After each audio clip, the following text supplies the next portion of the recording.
Aiming to empower girls K through 12 and their families in STEM, which is science, technology, engineering, and math. We do this through after-school programs, workshop series, summer camps, and free community events. We've got a couple of key common themes in all of our programs. This includes hands-on exploration. We want everything to be fun, which is why we're here doing a panel about video games, because like I always say, there's nothing more fun than video games, except maybe Battlestar Galactica, right? There's an Entertainment Software Association survey that found that 63% of parents believe that games are a very important part of their children's development in their lives. And so, people are getting increasingly comfortable with the fact that we can use this as it's going to be part of an educator's toolbox, tool in their toolbox as far as educating kids. And that's why we're here. The vast majority of our computer software today is taught in explorative learning style. Go click out on buttons. That's how we teach in classrooms. Here's your thing. Go click it. Go do it. Here's the thing. Now go do it. Go explore with it. And the girls are going, I'm not comfortable learning this way. And if people are not comfortable learning in that style, then they're going to disconnect from what you're doing and they're going to walk away without learning. So ultimately, what we really need to think about when we're teaching technology or computers is understanding that our girls predominantly are modeling or imitative learners, and we need to make sure that we are addressing that particular teaching and that particular learning style when we're teaching technology. Communications and mass comm and journalism environment, those disciplines are very female heavy. There are a lot of women in those classes. It would not be unusual for me to have a classroom of all women, or maybe just one male in the classroom. And so you look around at the smiling faces in the room, and they're females, and they're there to learn, and they're there to use the technology, but there definitely is a difference in terms of the way that they relate to the technology when they come to the class at that age. Or if they do have experience with technology, they may not be recognizing it as technology experience. They may trick out their MySpace, but they don't even realize that that's doing HTML coding. And when you point that out, it's like, okay, I can do that. So it's giving them these experiences to connect what they've done with what we're about to do, or what's actually considered something professional or a skill. And I try to go by the mantra of Kathy Sierra, who's in another panel right now, so I know a lot of people are probably listening to her, but creating passionate users. And I think giving women early successes and letting them make something very, very quickly is very important to building that confidence that they should have. And all this is kind of happening while women are gaining equal access on the internet. So there's sort of a difference in terms of being a user and being a developer, being able to work in a space and being the creator of a space. And so that's one thing that I'm really trying to encourage, is that, yeah, you should be able to be a creator of the space. You shouldn't just look at yourself as a consumer or a user. We had the girls kind of create exhibits.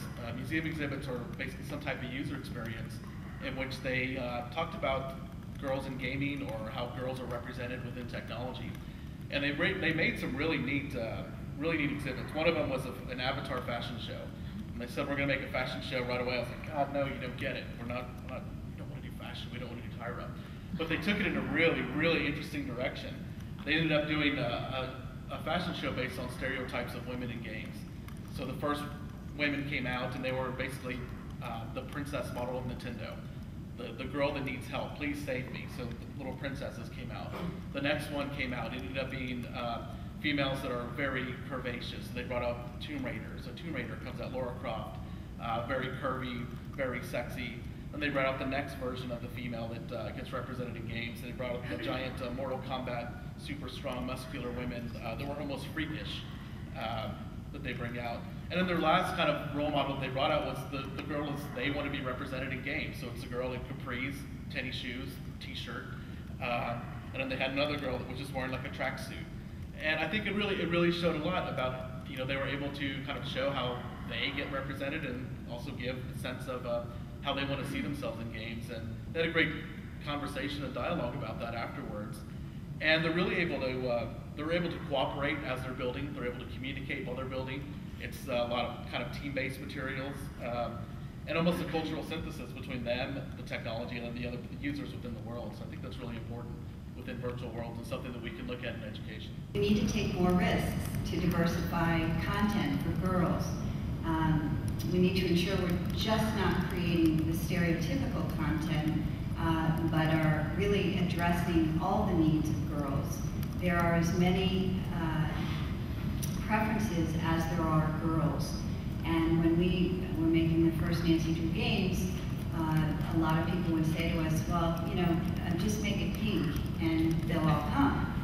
And, you know, Barbie's great and she'd already proven the market, but just like boys have many different types of preferences, and it's our job to satisfy all of those preferences for both girls and boys.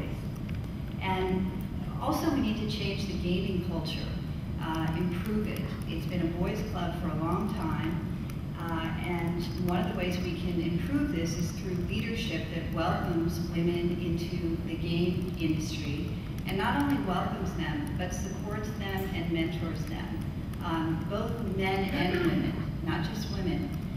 I've been very fortunate to have both male and female mentors along the way, and I think this is critical to getting more and more women in the gaming industry, because like any medium, it takes the balance of both genders, the male and female perspectives, to create unique and diversified content.